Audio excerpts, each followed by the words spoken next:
नमस्कार। सरल आयुर्वेद की इस श्रेणी में आप सबका हार्दिक स्वागत है। अब तक के हमारे वीडियोस में हमने एक बात समझ में ली है कि जो पंच महाभूत और हमारे त्रिगुण जो है सत्व रज तमह, इसका जो संबंध है वो संबंध को हमने प्रस्थापित किया, वो संबंध को समझने की कोशिश की।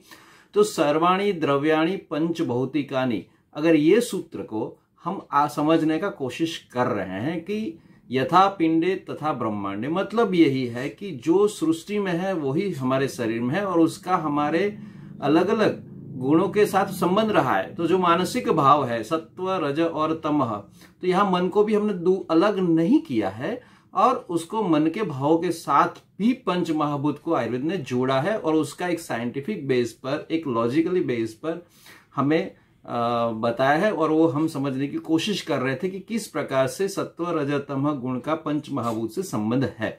अभी यहां से आगे बढ़ना है हमको। अभी जहां आगे बढ़ते हैं तो एक बात हमारे समझ में आ रही है कि हमारा जो शरीर है पंच महाभूत से बना है, सारी सृष्टि पंच महाभूत से बनी है और अगर इसको देखे जाए तो ये पंच महाभूत का जो बैलेंस है वो बैलेंस हमारा स्वास्थ्य का प्रतीक है। अगर इसी बैलेंस को मद्देनजर रखते हैं तो जो हम खुराक लेते हैं, जो औषध है, वो भी पंच महाभूतिक है।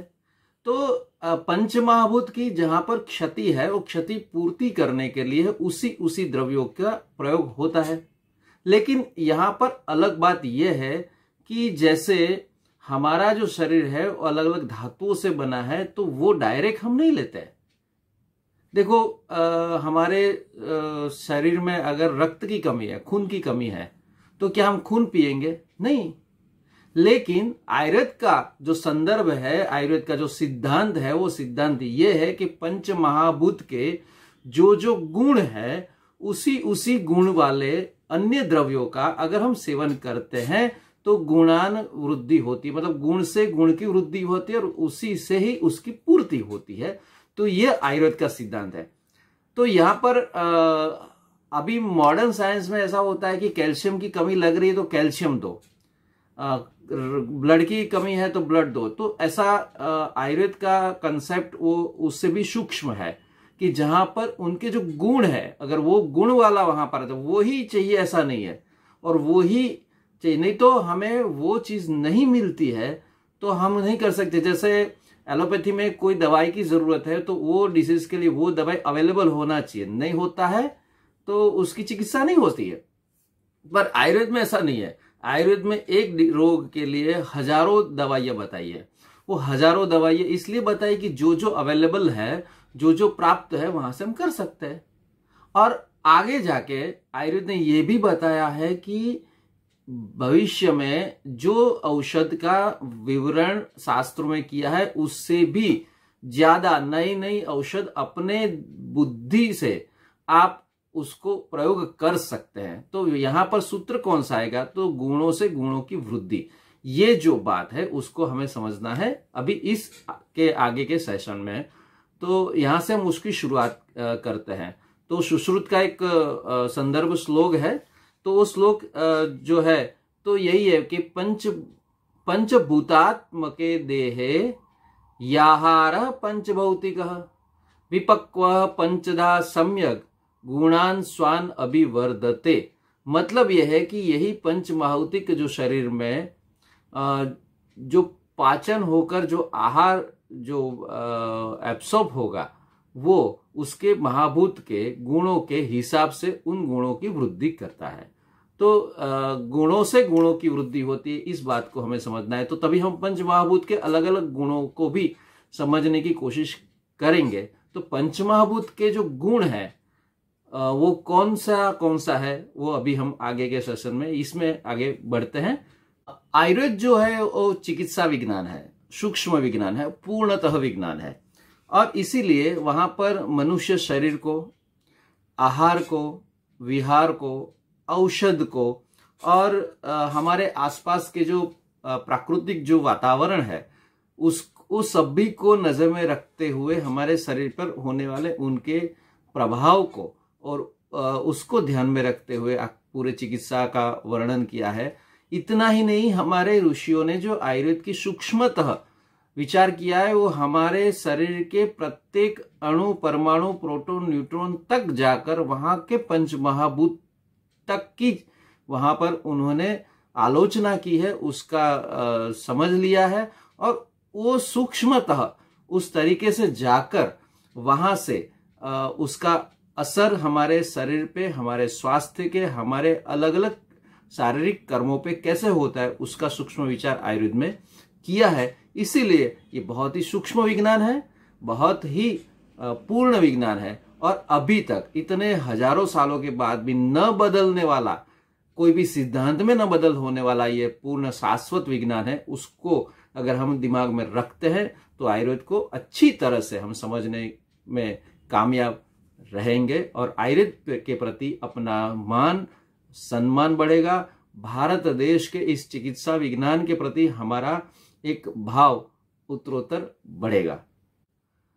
हमारे दिमाग में हर बार ये रहता है कि यहाँ कुछ स्टैंडर्डाइजेशन नहीं है, मानक प्रमाण नहीं है, प्रामाणिक नहीं है, मतलब यहाँ पर कोई मानकता नहीं है।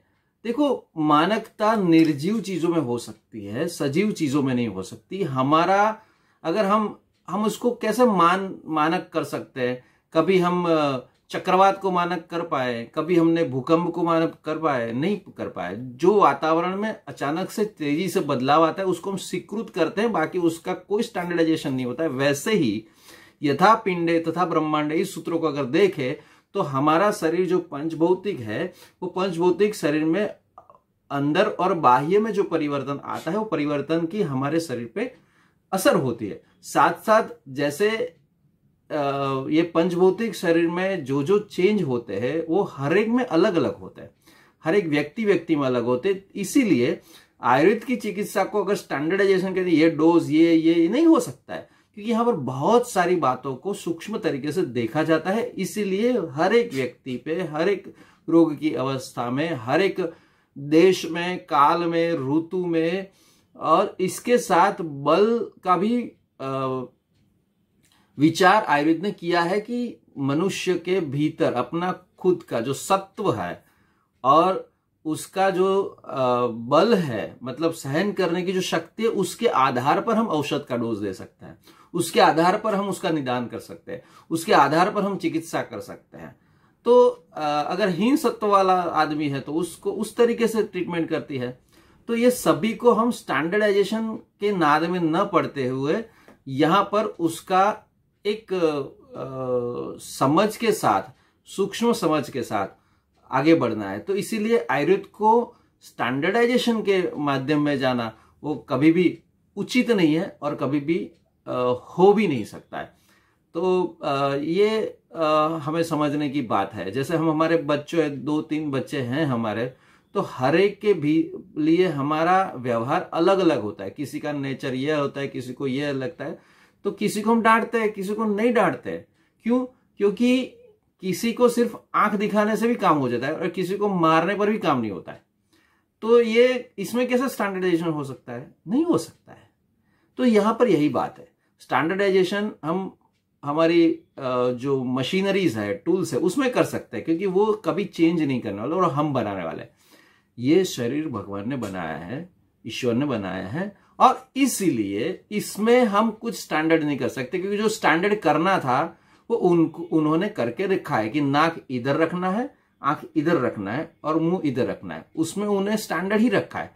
तो यहां तक स्टैंडर्ड सीमित है, बाकी की चीजों में स्टैंडर्डाइजेशन हमारी ओर से नहीं हो सकता है। जो उन्होंने किया है वो सब कुछ परफेक्ट और स्टैंडर्ड किया है। जो इतने हजारों सालों से, करोड़ों सालों से, जब से मनुष्य शरीर का आविर्भाव हुआ तब से हम अगर देखें, इसमें कभी चेंज करने की जरूरत नहीं हुई, उसको मॉडिफाई करने की जरूरत नहीं पड़ी, कभी इसको अपग्रेड करने की जरूरत नहीं पड़ी है। अभी इसको पूरा समझ ही नहीं पाए। या तो आयुर्वेद ये मनुष्य शरीर के साथ जुड़ा हुआ और हमारे स्वास्थ्य के लिए जुड़ा हुआ एक ऐसा शास्त्र है जो शाश्वत है। तो अभी हम उसको उस तरीके से समझने की कोशिश कर रहे हैं। मनुष्य शरीर जो है तो पंच महाभूत से बना है, वैसे उसमें एक दूसरा भी भाग है पंच तन्मात्रा, उसके बाद आता है पंच कर्मेंद्रिय और पंच ज्ञानेन्द्रिय। ये 20 तत्व है, पंच महाभूत, पंच तन्मात्रा, पंच ज्ञानेन्द्रिय, पंच कर्मेंद्रिय, और बाकी की 4 जो है वो है मन, बुद्धि, अहंकार और आत्मा। ये 24 जो तत्व है उससे शरीर बना है, जिसे चतुर्विंशतिक पुरुष, वो हमारे शास्त्रों ने बताया, हमारे दर्शन शास्त्रों ने भी यही बात की, हमारे वेदों ने भी चतुर्विंशतिक पुरुष का वर्णन किया है। तो ये 24 तत्व से बना हुआ शरीर है। उसमें पंच तन्मात्रा और पंच महाभूत को अभी हम जोड़ने का कोशिश करेंगे और उसको समझने की कोशिश करेंगे। तो जो शुरू करते हैं आकाश तत्व से, आकाश महाभूत। तो आकाश महाभूत जो है तो उसका संबंध कहां से है? तो उसका संबंध, उसका अनुभव हम कैसे कर सकते हैं? आकाश महाभूत का अनुभव ऐसे नहीं कर सकते क्योंकि वो सूक्ष्म है, न देखने वाला है, अदृष्ट है। देखिए उसका जो स्थान है वो हमारा कर्णेंद्रिय है। तो कर्णेंद्रिय है, तो यहां पर शब्द जो है वो शब्द उसका मुख्य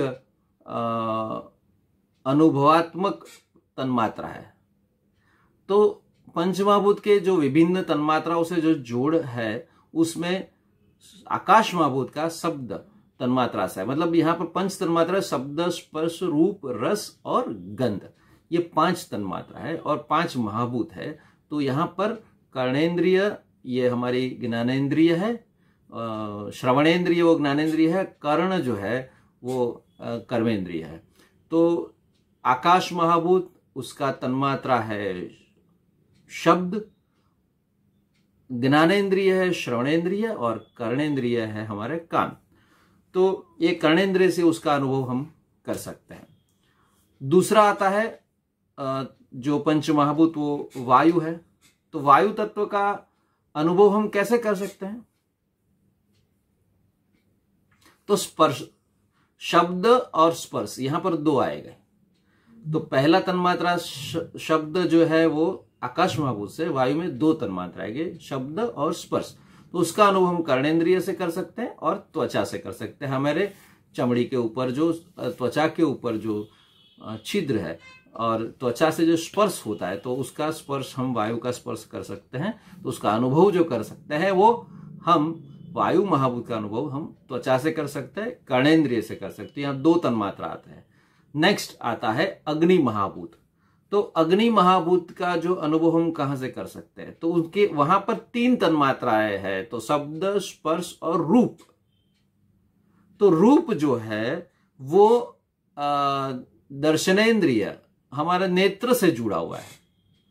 तो यहां पर उसका अग्नि तत्व जो है वहां पर 2 तन्मात्राएं नहीं है। मतलब हम उस वहां पर शब्द, स्पर्श और रूप, इन 3 को, उसके स्वाद नहीं है और सुगंध नहीं है। मतलब वो 2 इंद्रिय उसमें नहीं आती है, स्वाद और सुगंध। ले बाकी की 3 जो है वो वहां पर आती है। तो अग्नि को हम सूंघ सकते हैं, उनकी ज्वाला की एक आवाज आती है, उसको महसूस कर सकते हैं अगर स्पर्श करते हैं, और देख सकते हैं। शब्द, स्पर्श और रूप। वायु को हम देख नहीं सकते, आकाश को देख नहीं सकते हैं, तो जो रूप जो है वहां पर नहीं है, मौजूद नहीं है। तो स्पर्श, जैसे हम शब्द को स्पर्श नहीं कर सकते हैं। तो ये एक एक महाभूत से अलग अलग तन्मात्राएं जुड़े हुए, जैसे जैसे आगे बढ़ते हैं एक एक बढ़ती जाती है। आगे आएंगे जल महाभूत से। तो जल महाभूत में यह आएगा शब्द, स्पर्श, रूप और रस। पानी का स्वाद है, उसको अनुभूति हम स्वादेंद्रिय से कर सकते हैं, रसेंद्रिय से कर सकते हैं, जीभ से कर सकते हैं, जीवा से कर सकते हैं, लेकिन उसकी गंध नहीं ले सकते। तो उसको गंध नहीं है। तो शब्द है, आवाज है, स्पर्श कर सकते हैं, उसके रूप उसको देख सकते हैं, और रस हम उसका स्वाद ले सकते हैं। तो ये 4 जो शब्द, स्पर्श, रूप, रस, ये 4 जो है तो वो जल महाभूत में 4 तन्मात्राओं मौजूद है। 4 तन्मात्रा से उनका अनुभव कर सकते हैं, 4 इंद्रिय से हम उसका अनुभव कर सकते हैं। और 5वां जो आता है वो पृथ्वी महाभूत, वहां सब कुछ मौजूद है। 5 तन्मात्रा, शब्द, स्पर्श, रूप, रस और गंध। पृथ्वी महाभूत से जो जुड़ा हुआ है वहां पर हम गंध ले सकते हैं, उसको देख सकते हैं, उसका स्वाद ले सकते हैं, उसको स्पर्श कर सकते हैं और उसको सुन भी सकते हैं। तो ये 5 तन्मात्राओं साथ 5 अलग अलग जो कर्मेंद्रिय, 5 अलग अलग ज्ञानेंद्रिय और पंच महाभूत जो सब जुड़ा हुआ है, तो ये एक उसका अटैचमेंट है जो आगे जाके आयुर्वेद के सूक्ष्म विज्ञान को समझने में हमें जरूरी है। तो ये हुआ उसका अटैचमेंट, उसके साथ संदर्भता। यहाँ पर इसको समझने की कोशिश करेंगे, बार बार इसको रिपीट करने का और एक कंठस्थ करने का हम प्रयास करेंगे।